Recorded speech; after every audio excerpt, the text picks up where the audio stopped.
চাঁদাবাজ লুটপাট যারা করে তাদেরকে দিয়ে আগামীর বাংলাদেশের উন্নতি হওয়া সম্ভব না। আপনারা যদি 200 টাকা 300 টাকা দিয়ে ভোট বিক্রি করেন তাহলে যোগ্য নেতা কোনোদিনও আসবে না। নতুন বাংলাদেশে আবার আমরা দেখছি কিছু রাজনৈতিক দলের কিছু মানুষ তাদের জায়গা থেকে একই অপকর্মগুলো করছে। এখন এই ইউনিয়ন গুলো থেকে উপজেলা পরিষদ থেকে একটা সুবিধা পেতে চাইলে আপনার টাকা দেওয়া লাগে।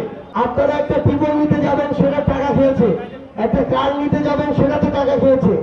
যা যা করা যায় এটা তো আপনার বৈধ জনগণের অধিকার, কিন্তু প্রত্যেকটা জায়গায় এই কাজগুলো করেছে। কিন্তু এই অভ্যুত্থানের পরে নতুন বাংলাদেশে আবার আমরা দেখছি কিছু রাজনৈতিক দলের কিছু মানুষ তাদের জায়গা থেকে একই অপকর্মগুলো করছে।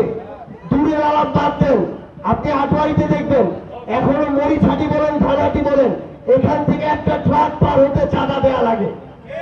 আপনি দেখবেন এখনো ইউনিয়ন গুলো থেকে উপজেলা পরিষদ থেকে একটা সুবিধা পেতে চাইলে আপনার টাকা দেওয়া লাগে। এখনো কিছু চাঁদাবাজ চোর বাটপার ছেঁচড়া এই আটোয়ারি বাজারেও আছে যে 100 টাকার জন্য হাত পেতে থাকে, আবার বিভিন্ন দলে তারা পোস্টেড। এইরকম ছেঁচড়া চাঁদাবাজ লুটপাট যারা করে তাদেরকে দিয়ে আগামীর বাংলাদেশের উন্নতি হওয়া সম্ভব না। আপনারা যদি 200 টাকা 300 টাকা দিয়ে ভোট বিক্রি করেন তাহলে যোগ্য নেতা কোনোদিনও আসবে না। মনে রাখবেন, আপনি একদিন আপনার ভোটটাকে বিক্রি করবেন আর আপনাকে 5 বছর ধরে নির্যাতন করবে। সেজন্য নেতা নির্বাচনের সময় যোগ্যতাকে আপনারা প্রাধান্য দিবেন।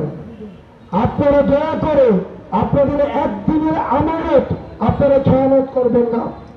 আপনাদের আটোয়ারির যোগ্য সন্তান জনাব সার্জিস আলম, আপনারা দেখেছেন গণঅভ্যুত্থানে তার যে অবদান রয়েছে, আটোয়ারির প্রতি উনার যেই সবসময় আটোয়ারিকে নিয়ে চিন্তা ভাবনা, আমরা বিশ্বাস করি আপনারা যদি সার্জিসকে আগ্রহ রাখেন, সার্জিসের হাতকে শক্তিশালী করেন, এই আটোয়ারি সারা বাংলাদেশের মধ্যে সবচেয়ে ভালো উপজেলাগুলোর মধ্যে অন্যতম উপজেলা হিসেবে স্বীকৃতি পাবে। যেই তরুণ প্রজন্ম সাহস দিয়ে একটা নেতৃত্ব দিয়ে একটা অভ্যুত্থান ঘটিয়েছে, সেই তরুণ প্রজন্ম আগামীর বাংলাদেশ পরিবর্তনের নেতৃত্ব দিতে পারে। এই জন্যই আমরা ঐক্যবদ্ধভাবে একটা রাজনৈতিক দল গড়েছি। কিছু হতে পারি না পারি, যতদিন সুযোগ আছে আটোয়ারির মানুষের জন্য কাজ করার চেষ্টা করব। আটোয়ারিতে আমরা একসাথে মিলেমিশে বসবাস করি। আমরা চাই এখানে কোনো অন্যায় অপকর্ম হবে না। আমরা চাই বাংলাদেশের সবচেয়ে ভালো উপজেলা হবে আটোয়ারি। আমরা চাই এখানে কোনো চোর বাটপার ছেঁচড়া চাঁদাবাজ থাকবে না।